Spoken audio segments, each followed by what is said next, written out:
Favorite look yung favorite cafe, they serve Korean corn dogs, Japanese cheesecake, and American burgers. Dahil pero all in one. Haha, grabe no?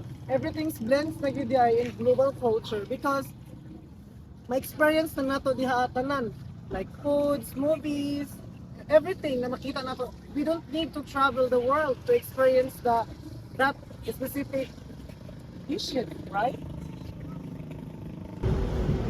Hi, ohayo gozaimasu. Where is City Mall? The city mall is this mall. You turn that side, that corner is the city. Ah, arigatou gozaimasu. Yung Filipino very kind. Kita mo, cultures with everything. Normal na kaan. Yeah.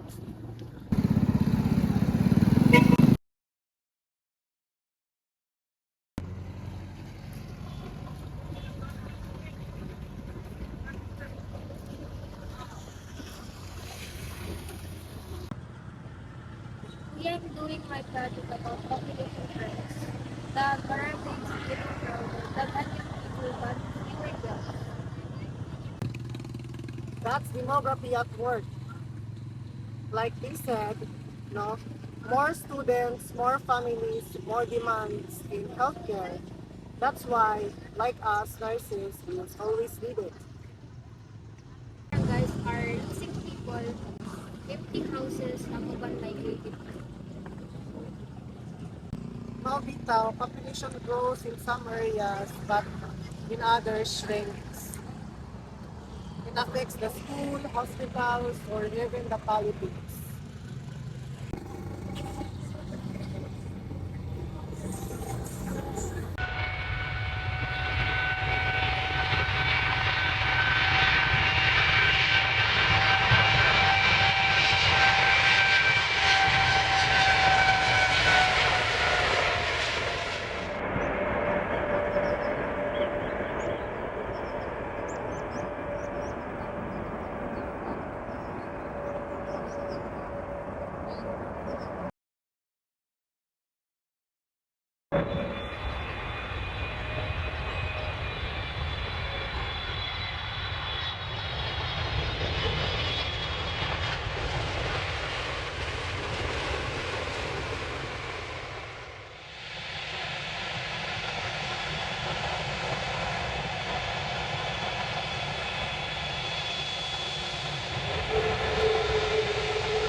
Sa bagyak, Si Mark Salansi.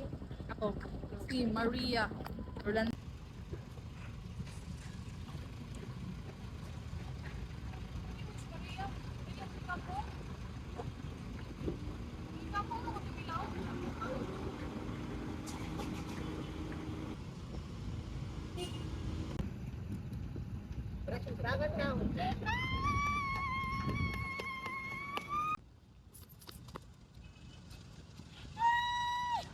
Welcome home to the Philippines! Thank you! Oh my gosh! Oh my God, after 5 years in Dubai, finally nakauwi na ako!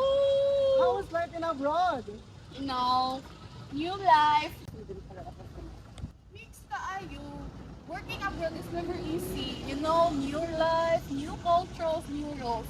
Pero para sa ko kids, I can carry it all. Okay. Ma'am, thank you for your service. You are part of million of Filipinos shaping our country. Yes, sir. Sometimes we leave our country, but our country never leaves us. Rinuyog.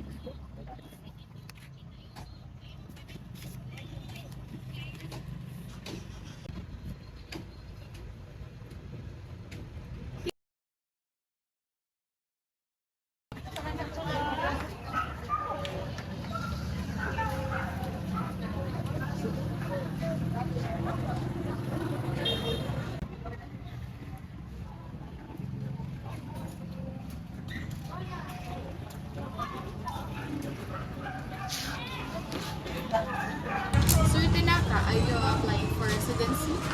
Yes, I live here 2 years and I want to be the part of community programs.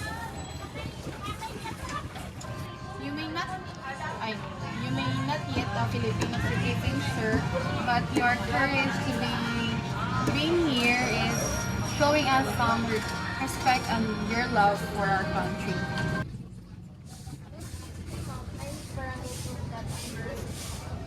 Excuse me, ma'am. I need barangay proof that I'm a resident. Here, mom, citizenship also means responsibility. So following rules and helping the community upholds values. I hope one day I become Filipino citizen. You welcome me like a family. You're already part of us. The papers will be followed. Okay, thank you.